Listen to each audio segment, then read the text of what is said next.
In the mist-shrouded hills of Ireland, where ancient stones whisper secrets of the past and the winds carry tales of old, there exists a being of both dread and sorrow, the Banshee. This spectral entity, neither fully of this world nor the next, is bound eternally to the noble families of Ireland. Her presence is an omen, a harbinger of death, her mournful wail a chilling signal that one of their kin is destined to depart from the realm of the living. The very name Banshee derives from the Irish Gaelic words bean meaning woman and sidhe meaning fairy. This fairy woman is a creature of dual forms, each more terrifying and sorrowful than the last. Sometimes she manifests as an old crone, her hair wild and tangled, her eyes hollow and vast like the darkest caverns. Her appearance is as ghastly as the grave, her bony hands clenched in eternal grief. Other times, she appears as a gaunt young woman, her beauty marred by the ceaseless tears that have stained her cheeks red, her eyes swollen from endless weeping. In both forms, she is draped in a tattered white sheet or a burial shroud, her appearance as tragic as her purpose. The legend tells that every great clan of Ireland has its own Banshee. She is their private mourner, her sorrowful cry a prelude to their inevitable loss. Many claim to have seen her, standing in the moonlight, wringing hands and wailing outside their doors. Her cries, filled with a grief so profound it seems to pierce the very soul, are a warning of impending death. And when a particularly noble or holy member of the clan is about to pass away, it is not just one Banshee that is seen and heard, but a chorus of them.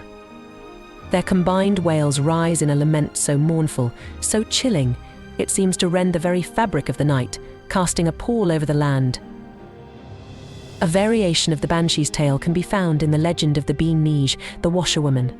This eerie figure haunts the rivers and streams of Ireland, Scotland and Brittany, her presence signalled by the sound of water splashing as she washes bloody garments at the water's edge.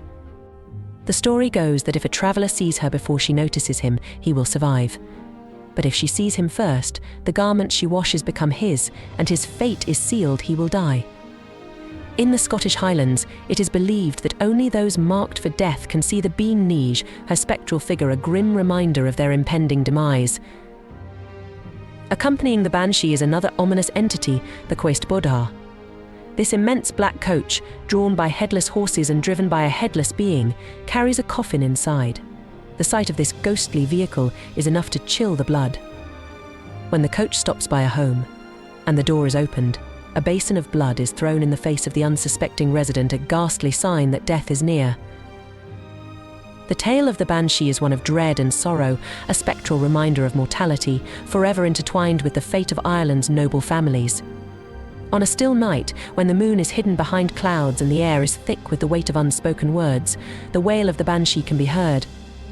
It is a mournful melody that rises and falls like the tides, a bridge between the living and the dead, reminding all who hear it that death is ever present, lurking just beyond the veil of our world.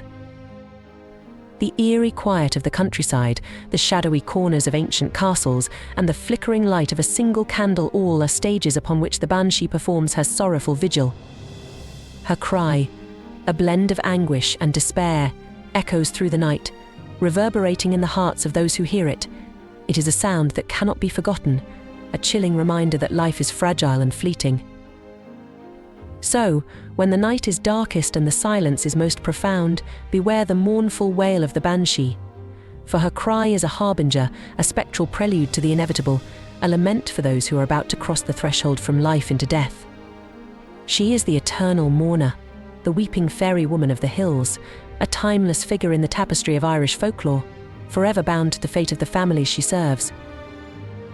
In the deep, shadowed valleys and along the rugged coastline of Ireland, tales of the Banshee have been whispered for generations. Her legend is woven into the very fabric of the land, a haunting thread that runs through the history of the Emerald Isle.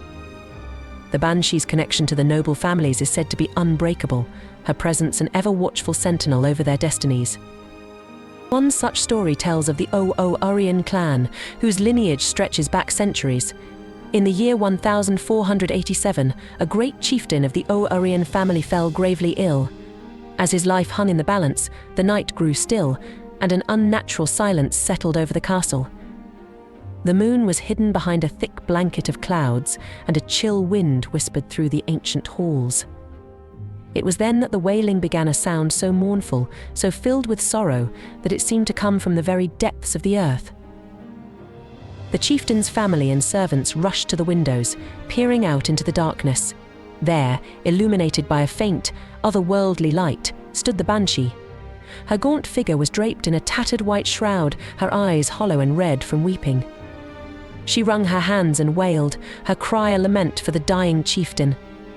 The family knew that death was imminent, and they gathered around their beloved leader, offering prayers and comfort as his spirit slipped away.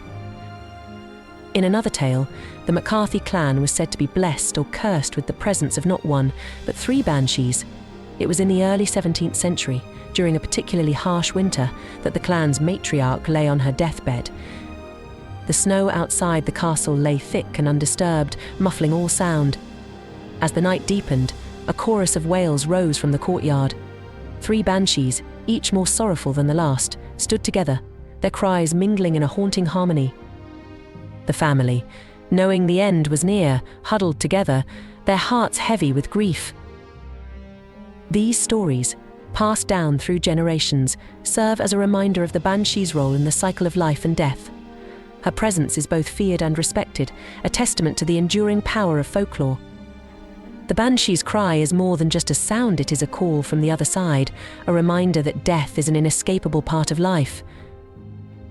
The legend of the Banshee also speaks to the profound connection between the living and the dead. In many tales, the Banshee is not merely a harbinger of death, but also a guide, her wail a beacon that lights the way for the departing soul. She bridges the gap between the mortal world and the realm of the spirits, her sorrowful song a lament for the living and the dead alike. Even in modern times, the legend of the Banshee endures. Her story is told and retold, a haunting echo of the past that lingers in the present. She remains a symbol of mortality, a spectral reminder that death is ever present, lurking just beyond the veil of our world. So, when the night is darkest and the silence is most profound, listen closely. For in the distance, carried on the wind, you may hear the mournful wail of the Banshee, a timeless cry that binds the living to the dead and reminds us all of the fragility of life.